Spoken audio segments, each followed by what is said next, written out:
آپ کو چھوٹا سا مسئلہ بتاتا ہوں، امام ابو حنیفہ رحمۃ اللہ علیہ کے ذریعے سے جن کو ہم اپنا پیشوا مانتے ہیں، ان کے اختلافی مسائل کو حل کر کے ہم ان کے راستے پر چلتے ہیں۔ امام ابو حنیفہ رحمۃ اللہ علیہ نے یہ مسئلہ لکھا ہے، کوئی آدمی اگر اپنی بیوی کے ناک کو طلاق دے، ہونٹوں کو طلاق دے، دانت کو طلاق دے، بھاؤں کو طلاق دے، پیر کو طلاق دے، ناخن کو طلاق دے، کیا حکم ہوگا؟ کیا حکم ہوگا؟ اس کو بیان کیا ہے۔ اس کا مطلب ہے، اس کا مطلب یہ نہیں ہے کہ اجازت دیا ہے کوئی آدمی ناک کو طلاق دے دے، کوئی آدمی ہونٹ کو طلاق دے دے، کوئی آدمی بھاؤں کو طلاق دے دے، کوئی آدمی ناخن کو طلاق دے دے۔ اس کا معنی اجازت نہیں ہے۔ اگر کوئی آدمی دے دیتا ہے تو حکم شرع کیا ہوگا اس کو بتایا ہے۔ تو ایسے ہی یہاں پر مسئلہ ہے، یہاں پر حکم شرع کو واضح کیا گیا ہے۔ اگر کوئی آدمی حلالہ کر لے باوجود اس کے کہ لعنت ہے، اگر کر لے تو حکم شرع کیا ہوگا؟ کون بتائے گا؟ کون بتائے گا حکم شرع کیا ہوگا؟ وہ تو ہمارا قائد اور عالم بتائے گا کہ اس کے اندر حکم شرع کیا ہوگا، ورنہ اس سلسلے میں روکا گیا ہے۔ اللہ کے رسول نے فرمایا حلالہ کرنے والے مرد، حلالہ کرنے والی عورت پر اللہ کی لعنت ہے۔ یہ بالکل حقیقت ہے، روکا جاتا ہے، منع کیا جاتا ہے، اس کے باوجود کوئی کر لے تو پہلی والی عورت اس کے لیے حلال ہو جاتی ہے۔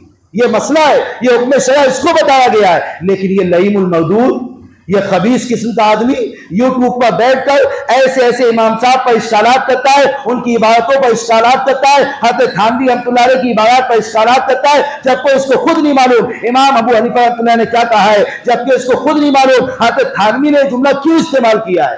اگر آپ حضرت تھانوی کی عبادت کو ملائیے، اوپر سے نیچے تک مضمون کو جوڑیے، تو آپ کو پتہ چلے گا کہ امام ابو حنیفہ نے کیا لکھا ہے یا حضرت تھانوی نے کیا بیان کیا ہے۔ لیکن یہ کمینہ، یہ مردود قسم کا آدمی، یہ ایسی عبادتوں کو تول کر لوگوں کے سامنے رکھتا ہے، اور ایک عام نوجوان، ایک کم فہم آدمی، وہ اہل علم سے نہیں پوچھتا، بلکہ وہ یوٹیوب کا سہارا لے کر اس کی بات پر اعتماد کرتے ہوئے، اس کی باتوں پر یقین کرتے ہوئے اس کی دوسری ویڈیو سنتا ہے، اس کی تیسری ویڈیو سنتا ہے۔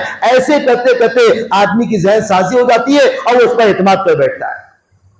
میرے عزیزوں، آپ کی ذمہ داری ہے، آپ کے سامنے اہل علم ہے، آپ ان سے پوچھئے، آپ ان کے ربط میں رہیے، کیونکہ جتنے بھی باطل فرقے ہیں سب کا یہ ماننا ہے، سب سے پہلے وہ اس بات پر محنت کرتے ہیں کہ ان کا تعلق علماء سے ٹوٹ جائے، علماء کے پاس نہ جائیں۔ اگر یہ لوگ علماء کے پاس چلے جائیں گے تو حقیقت حال واضح ہو جائے گی، تو ان کو بہتایا کیسے جائے گا، ان کا ذہن کیسے خراب کیا جائے گا۔ آپ کی ذمہ داری یہ ہے، آپ کے پاس کوئی اس قسم کی باتیں کہے، آپ کا کام یہ علماء سے جوڑو، علماء سے ملاقات کراؤ۔ اللہ کے رسول علیہ السلام نے یہ بات ارشاد فرمائی، یقبض العلم بقبض العلماء اتخذ الناس رؤوسا جہالا۔ جو حقیقت ہے میں آپ کے سامنے واضح کر رہا ہوں، ابن ماجہ کی روایت ہے، اللہ کے رسول نے فرمایا قرب قیامت یہ حالات پیش آئیں گے، علماء کے علم کو اٹھا لیا جائے گا، اچھے علماء آسمان پہ اٹھا لیے جائیں گے، صلاحیت مند علماء کا علم ختم ہو جائے گا، اور فرمایا لوگ اتخذ الناس رؤوسا جہالا، جاہل لوگوں کو اپنا پیشوا امام بنا لیں گے، اور پھر انہی سے مسئلہ پوچھیں گے۔ آج ہمارے سامنے لوگ موجود ہیں، ایسے لوگ آپس میں مسئلہ پوچھ کر حل کرتے ہیں، وہ علماء کے پاس جانے کی زحمت نہیں کرتے۔ حدیث مبارکہ کے الفاظ ہیں، اللہ کے رسول نے فرمایا وہ فتویٰ بھی دیں گے، وہ جاہلوں سے مسئلہ پوچھیں گے اور وہ فتویٰ بھی دیں گے بغیر علم، بغیر کسی علم کے، خود بھی گمراہ ہوں گے اور لوگوں کو بھی گمراہ کریں گے۔ یہ صاف طور سے حدیث کے الفاظ موجود ہیں۔ اب بتائیے کہ یہ حالات ہمارے سامنے نہیں ہیں؟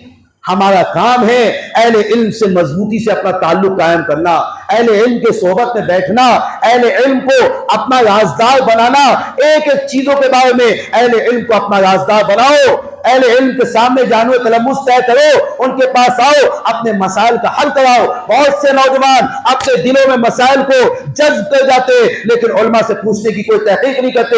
میں بہت ذمہ داری کے ساتھ عرض کر رہا ہوں، شادی کے مسائل ہو یا پوشیدہ راز کے مسائل ہو، کبھی بھی علماء کے پاس آ کے ہم اپنے مسائل کو حل نہیں کرتے کہ میری بیوی کے ساتھ یہ معاملات ہیں، میرے ذاتی معاملات یہ ہیں، میں نوجوان ہو چکا ہوں، میرے ساتھ یہ حالات پیش آ رہے ہیں، میرے ساتھ ایسا ہو رہا ہے۔ اپنے دل کی باتوں کو علماء کو بتاؤ، انشاءاللہ آپ کے ایک ایک مسائل کا حل حضرات علماء دیں گے، حدیث کے مطابق دیں گے، قرآن کے مطابق دیں گے۔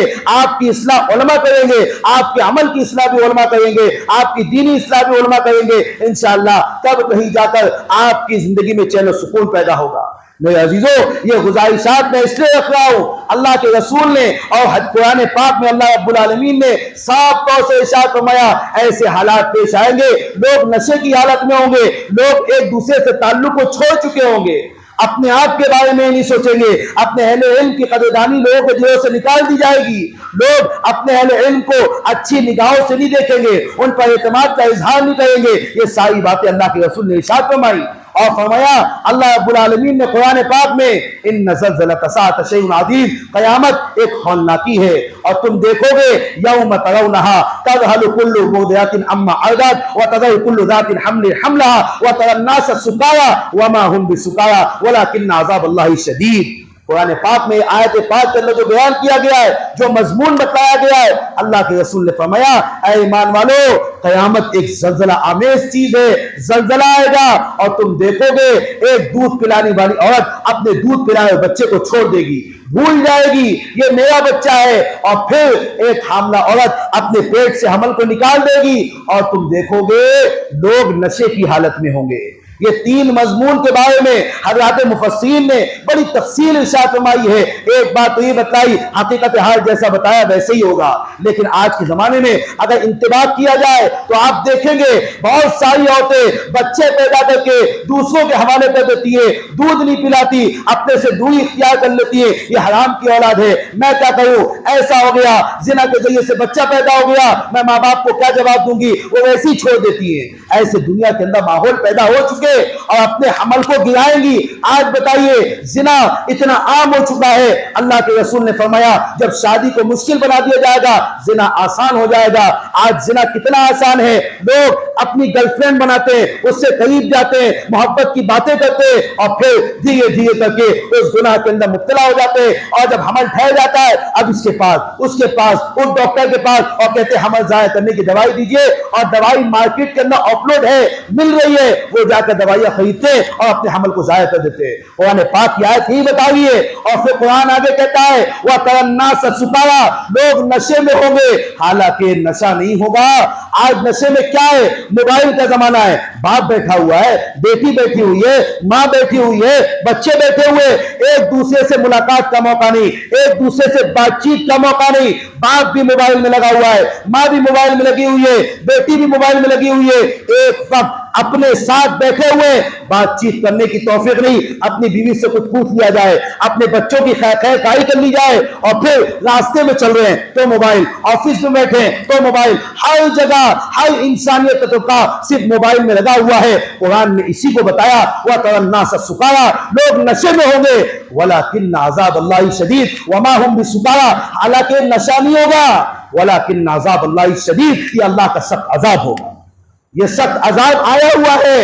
میرے عزیزوں، اس عذاب سے بچنا ہے، اس عذاب سے بچنے کی سب سے بہترین تدبیر اللہ کے رسول نے ارشاد فرمائی۔ صحابہ نے پوچھا اے اللہ کے رسول، ایسے فتنے بھرے زمانے سے ہم اپنے آپ کو کیسے بچائیں؟ اللہ کے رسول نے فرمایا علماء کو پکڑو، جماعت المسلمین کو پکڑ لو، اور اگر یہ دونوں نہ ملے تو ایک درخت کے نیچے شاخوں کو پکڑ کے اپنی جان وہی دے دینا، لیکن کسی فتنے کا شکار مت بننا۔ یہ ساری باتیں اللہ کے رسول نے ارشاد فرمائی ہے۔ میرے عزیزوں، وقتاً فوقتاً یہ مجالس ہوتی رہے گی، آپ کی ذمہ داری ہے آپ اپنے علماء سے ربط میں رہیں، اپنے علماء کے بارے میں معلوم رکھیں۔ آپ کے امام صاحب یا مفتی نعمان صاحب ہیں، آپ ان سے ربط میں رہیں، اور جن سے آپ کا دل مطمئن ہے آپ ان سے مسائل پوچھیں، ان سے ربط و ضبط میں رہیں۔ انشاءاللہ یہ فتنے آتے رہیں گے اور فتنے آئیں گے، اور انشاءاللہ اہل علم حضرات ان فتنوں کا تعاقب کر کے ان کو ختم کرنے کے لیے سینہ تھام کر انشاءاللہ کھڑے ہوئے ہیں، اور پھر دلائل کی طاقتوں کے ساتھ ان فتنوں کا مقابلہ کریں گے اور ختم بھی کریں گے انشاءاللہ۔ اللہ تعالیٰ مجھے آپ کو سب کو عمل کرنے کی توفیق عطا فرمائے۔ آئندہ ایک دوسرا اعلان یہ ہے کہ 20 تاریخ کو یعنی پرسوں کے دن بعد نماز عشاء مسجد فاطمہ میں بعد نماز عشاء اسی عنوان پر انشاءاللہ 2 بڑے عالموں کے بیان ہوں گے۔ آپ حضرات بھرپور استفادہ کریں، وہاں بھی پہنچے، اپنے وقت کو فارغ کر کے وہاں پہنچ کر مکمل طور پر استفادہ کریں۔ آئندہ بھی مجالس کے اعلانات آپ کے سامنے آئیں گے، آپ حضرات اپنی ذمہ داری سے اس کا تہیہ کریں، اپنے تعلق علماء سے جوڑیں گے اور ان مجالس کے اندر بیٹھیں گے۔ اللہ تعالیٰ مجھے آپ کو سب کو عمل کرنے کی توفیق عطا فرمائے۔